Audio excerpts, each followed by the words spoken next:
Ya, Selasa 31 Mei 2016, Lanyala dideportasi pemerintah Singapura akibat overstay atau melebihi masa tinggal dan diserahkan ke petugas imigrasi di KBRI Singapura. Kemudian Lanyala diterbangkan dengan pesawat Garuda GA835 dan tiba di Bandara Soekarno-Hatta Selasa malam. Lalu seperti apa perjalanan kasus Lanyala? Berikut kita simak informasinya. Pada tanggal 16 Maret 2016, Lanyala Mataliti ditetapkan sebagai tersangka kasus dugaan korupsi penggunaan dana hibah pada Kadin, Jawa Timur untuk pembelian IPO atau IPO, Initial Public Offering di Bank Jatim oleh tindak pidana khusus atau Pitsus Kejati Jawa Timur pada tanggal yang sama.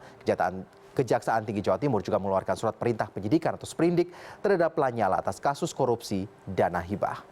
Selanjutnya kita lihat pada tanggal 17 Maret 2016 Lanyala langsung melarikan diri ke Malaysia. Dan kita lihat lagi pada tanggal 18 Maret 2016 Kejati Jawa Timur mengeluarkan surat perintah cekal terhadap Lanyala. Kemudian kuasa hukum Lanyala mengajukan pra-peradilan terkait penetapan tersangka oleh Lanyala.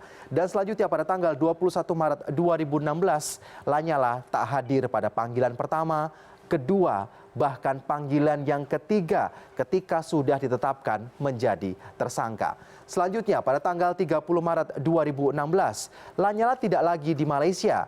Ia dikabarkan melarikan diri atau berpindah ke Singapura. Dan selanjutnya pada tanggal 11 April 2016, Imigrasi Republik Indonesia secara resmi sudah mencabut paspor Lanyala sehingga ia berstatus stateless alias tidak punya kewarganegaraan. Pada tanggal 12 April 2016, Lanyala memenangkan gugatan pra-peradilan. Hakim Tunggal Ferdinandus menyatakan bahwa sprindik hingga penetapan tersangka Lanyala Mataliti dari Kejaksaan Tinggi Jawa Timur tidak sah dan tidak mempunyai kekuatan hukum. Dan pada tanggal yang sama pula, Kejaksaan Tinggi Jawa Timur kembali mengeluarkan sprindik baru Lanyala atas kasus tindak pidana pencucian uang.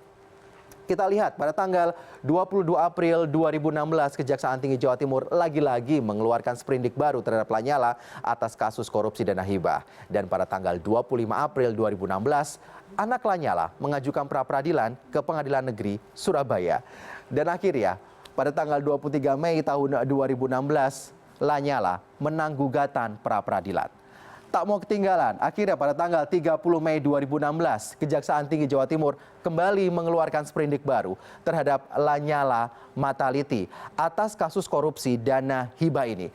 Dan yang terakhir, atau kita lihat yang terakhir pada tanggal 31 Mei tahun 2016, Lanyala dideportasi dari Singapura dan diserahkan ke KBRI Singapura akibat masa tinggalnya overstay atau lebih masa tinggalnya. Pada Selasa malam, Lanyala tiba di Soekarno-Hatta dan juga dibawa langsung ke Kejaksaan Agung Jakarta untuk menjalani pemeriksaan.